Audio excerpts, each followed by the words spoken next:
Hello and welcome to Enlycast, your daily dose of English learning. I'm Jack. And I'm Sophia. Hey, Jack, can I ask you something kind of personal? Go for it. Have you ever had a really, really great day, but then one tiny negative thing happens, and suddenly that's all you can think about? Oh, 100%. It's like you could get 99 compliments and one little piece of criticism, and which one keeps you up at night? Exactly. The criticism. It's so frustrating. Our brains just cling to the negative stuff. Well, there's actually a name for that. It's a classic example of a cognitive bias, specifically the negativity bias. Our brains are basically hardwired from ancient times to pay more attention to threats, like a lion in the bushes, than to positive things, like a pretty sunset. Right, the lion in the bushes. A bit more urgent. But today, we don't have as many lions, just stressful emails. Exactly. And that's what we're diving into today. We're not just going to talk about these mental traps, these cognitive biases. We're going to explore a really powerful tool to counter them. A tool set, really. We're calling it the positive thinking tool set. And the biggest, most important tool in that box is gratitude. It sounds simple, but it's about actively, consciously retraining your brain to see the good stuff. It really is a game changer. And hey, speaking of things that help us, before we get into the details, if you're enjoying Enlycast and want to support what we do, it would honestly mean the world to us if you take a quick second to hit that subscribe or follow button, and maybe leave a like or a comment. Yeah, it genuinely helps us reach more learners like you, so thank you in advance for that. Okay, so let's start with the first part of this mental shift. It's about changing our focus. Right. Let's think about it in terms of learning English. So many learners get stuck on the negative side of things. They think, ugh, I can't say this word perfectly, or my accent sounds so bad, or I made a mistake in that conversation. Oh, yeah, the inner critic. It's so loud sometimes. It just focuses on all the things you can't do. It is. But the gratitude mindset, the positive tool set, it encourages you to flip that. Instead of what I can't say, you shift your focus to what I have achieved. Mm-hmm. Mm-hmm. Like you might think, wow, 6 months ago, I couldn't even understand this podcast. And now I'm following along. Or I had a 5 minute conversation in English today. It wasn't perfect, but I did it. That perspective shift is huge. It's not about ignoring your mistakes. Mistakes are part of learning. It's about not letting them be the only thing you see.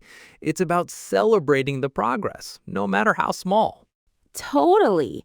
I remember when I was learning Spanish, I was so self conscious. But then my friend told me every mistake is proof that you're trying. And it completely changed how I saw my errors. I started being grateful for them. Exactly. A great practical tip for this is to start a progress journal. Instead of focusing on mistakes, at the end of each study session, write down just one or two things you've accomplished. It could be, I understood a new idiom, or I spoke for a whole minute without switching to my native language. Grateful for mistakes. I love that. That's the mindset. You're changing the story you tell yourself about your journey. That's a brilliant idea. It actively rewires your learning process. You start hunting for the wins. So many learners keep a mistake log, which is useful, but it can easily become a record of your failures. A progress journal, on the other hand, becomes a record of your growth. It's a tangible way to see how far you've come. So this leads perfectly into the second part, making this a practical daily habit. let's talk about a gratitude practice. Okay, I know when some people hear gratitude practice, they think it sounds a bit, woo-woo. Fluffy? A little bit live, laugh, love? Yeah, exactly. But the science behind it is actually rock solid. Studies have shown it can reduce stress, improve sleep, and genuinely increase happiness. Right, it's a workout for your brain, and the exercise is simple. It's a linguistic one, which is perfect for us. Every single day, maybe before you go to sleep or when you wake up, you name 3 specific things that you are grateful for. And the key word there is specific. That's the most important part. Yes. So it's not enough to just say, I'm grateful for my family. You have to dig deeper. Right. It should be something like, I'm grateful for the way my sister sent me a funny meme today that made me laugh out loud. Or, I'm grateful for the taste of my morning coffee today. It was just perfect. Exactly that. That specificity forces your brain to scan your day for actual, concrete, positive moments. It's like you're training a little detective in your mind to hunt for the good stuff instead of just noticing the bad. I like that, a positivity detective. Sophia, speaking of things that make up everything, why don't scientists trust atoms? Oh no, I feel a joke coming on. Okay, why? Because they make up everything. Oh, that's a classic dad joke.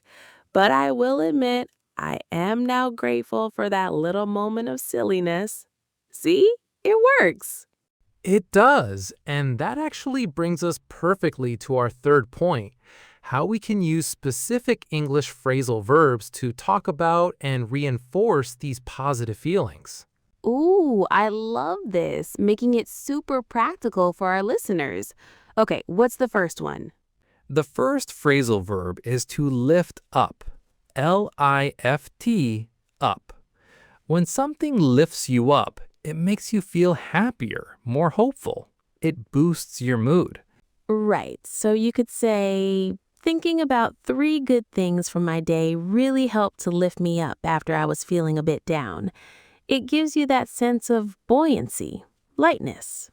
Exactly. It lifts your spirits. Okay, the second one is to slow down.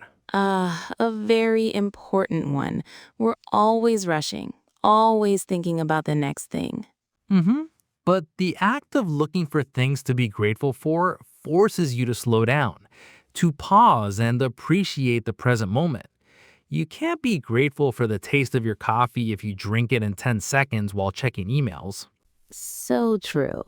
So, a gratitude practice helps you slow down and be more mindful. It connects you to the now. Perfectly put. Okay, and the third and final phrasal verb for today, and it's my favorite, is to break through.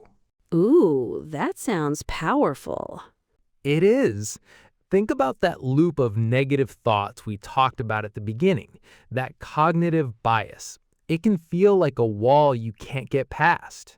Yeah, like you're stuck. Exactly. A moment of genuine gratitude can be the thing that helps you break through that wall. It interrupts the negative pattern. You stop thinking everything is bad and instead think, well, this one thing is good, and that can be enough to break the cycle. I love that image. To break through the negativity. So the 3 phrasal verbs are to lift up your mood, to slow down and be present, and to break through negative thought patterns. You got it. A very powerful linguistic tool set for a more positive mind. Wow, this has been, well, it's lifted me up. Me too.